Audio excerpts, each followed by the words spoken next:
मुंह खोल दूं तो पटना तक भूचाल आ जाएगा।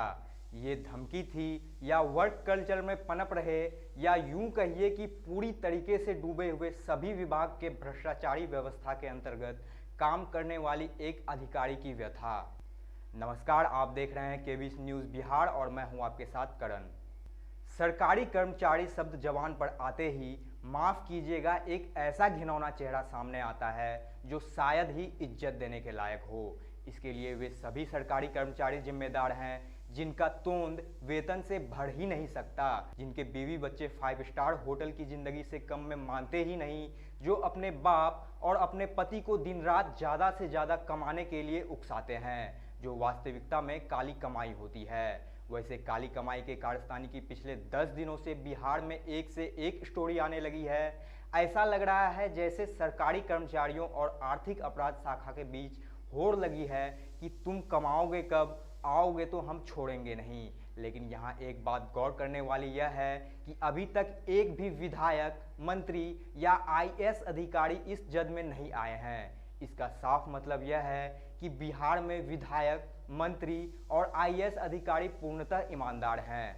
आर्थिक अपराध शाखा भी समाचार पत्रों, चैनलों और पोर्टल को इतना ही खबर बनाकर देना चाहती है कि उनका धंधा पानी चल सके तथा जनता को लगता रहे कि सुशासन कायम है।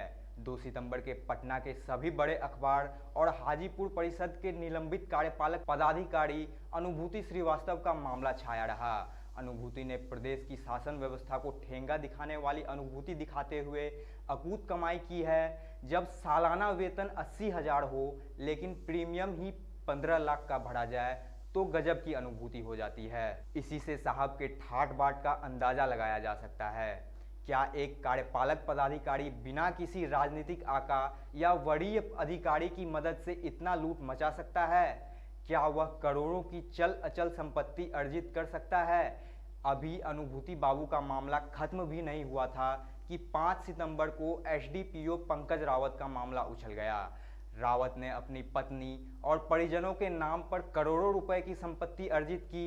छापेमारी में पटना के दीघा बगीचा में आवासीय भूखंड, श्री कृष्णापुरी में फ्लैट, दानापुर सगुना मोड़ के शताब्दी मॉल में 2 दुकानें व फरीदाबाद एनसीआर में फ्लैट के साक्ष्य मिले।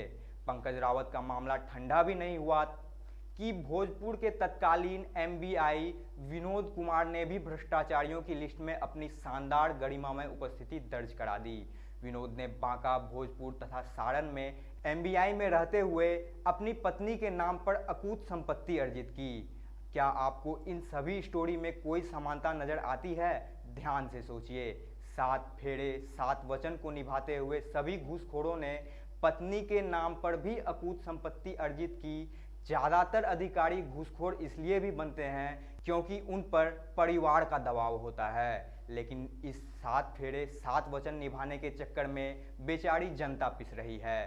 सरकारी कानून भी इतना लचर है कि कार्यवाही केवल अधिकारी पर होता है, जबकि कार्यवाही पत्नी और बालिग बच्चों पर भी होना चाहिए, नहीं तो कम से कम पत्नी पर जरूर होना चाहिए।